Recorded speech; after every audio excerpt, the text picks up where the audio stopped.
Humanitarian crises are all too familiar to television viewers. Civil wars that cause huge movements of refugees, worldwide pandemics, and natural disasters like earthquakes and tsunamis. This is the way most of us are used to seeing these heart-wrenching events, on a screen in front of us, watching passively.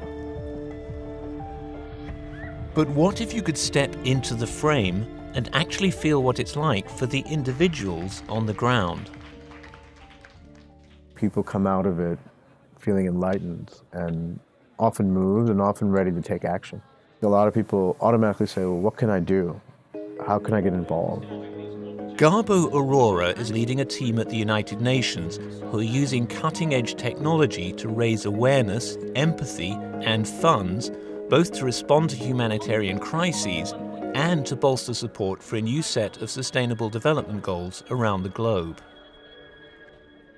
Virtual reality is the ability to really take part in a story that usually you're only a passive spectator on.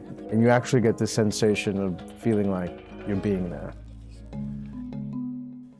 By using multiple cameras that can record in all directions and software that can stitch the images together, virtual reality creates an experience that enables the viewer to see a movie from every angle, above, below, and behind.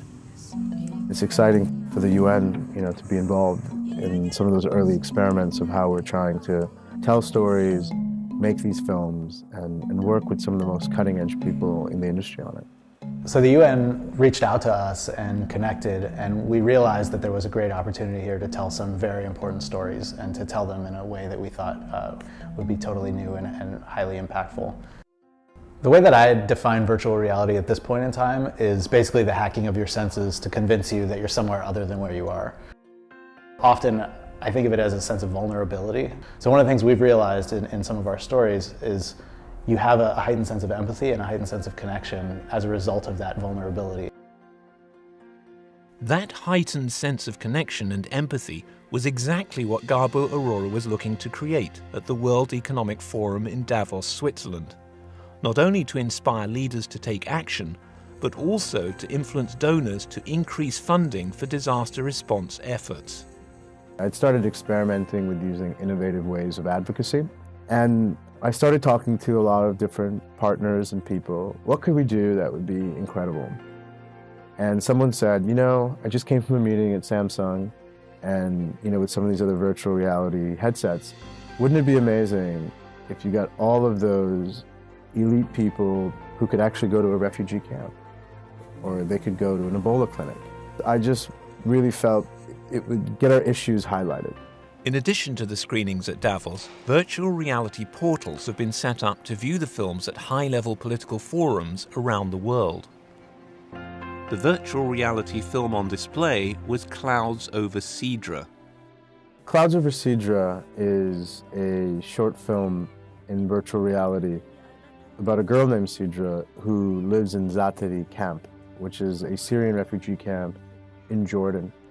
And it is a story about a young girl who is giving you a tour of the camp, of what it's like, what her life is like.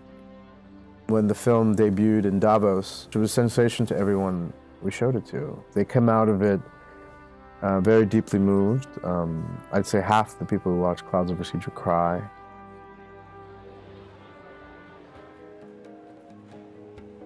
And then we cut a version for UNICEF, where it's face-to-face fundraisers. The way they do that is usually someone with a clipboard on the street in Europe or in different countries. So they thought, well, what if we got people to experience virtual reality on the street? Quite sad. They don't have the good environment to stay. We try our best to help them. Early reporting from UNICEF has shown that when using virtual reality, they've doubled the effectiveness of their fundraising efforts.